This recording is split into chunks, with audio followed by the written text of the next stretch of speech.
పట్టణ ప్రణాళిక చట్టం నిబంధనలకు విరుద్ధంగా నిర్మించిన కట్టడాలను క్రమబద్ధీకరించుకునేందుకు రాష్ట్ర ప్రభుత్వం కల్పించిన బీపీఎస్ రెగ్యులర్ విధానాన్ని సద్వినియోగం చేసుకోవాలని ఒంగోలు నగరపాలక సంస్థ కమిషనర్ వెంకటేశ్వరరావు కోరారు.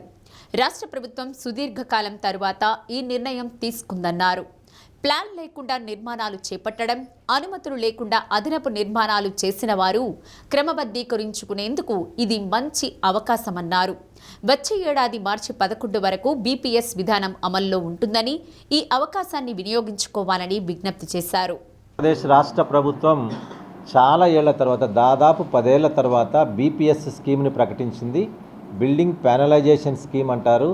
అంటే అక్రమ కట్టడాలు, డీవియేషన్తో ఉన్నటువంటి కట్టడాలు, అపార్ట్మెంట్లు, భవనాలు, కమర్షియల్ బిల్డింగ్స్ ఏవైతే ఉన్నాయో నిబంధనలకు విరుద్ధంగా ఉన్నటువంటి వాటిని మరి సక్రమంగా చేసుకునే దానికోసము, క్రమబద్ధీకరణ చేసుకునే దానికోసమని ప్రభుత్వం అవకాశం ఇచ్చింది. 31 ఆగస్టు నెల 2025 వరకు ఉన్న భవనాలకి ఇది వర్తిస్తుంది.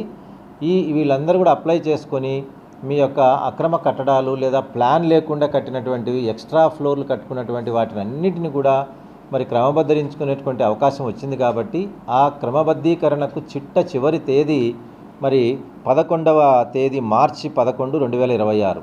అంటే మార్చి 11, 2026 వరకు ఈ అవకాశం ఉంది. కాబట్టి ఈ 4 నెలల పాటు మీరు ఈ అవకాశాన్ని వినియోగించుకొని మీ యొక్క అక్రమంగా కట్టిన భవనాలు, ప్లాన్ లేకుండా కట్టినటువంటి భవనాలు, డీవియేషన్ భవనాలను చట్టబద్ధత చేసుకునే అవకాశం ఉంది. కాబట్టి ఈ సదవకాశాన్ని అందరూ కూడా వినియోగించుకోవాల్సిందిగా మీడియా ద్వారా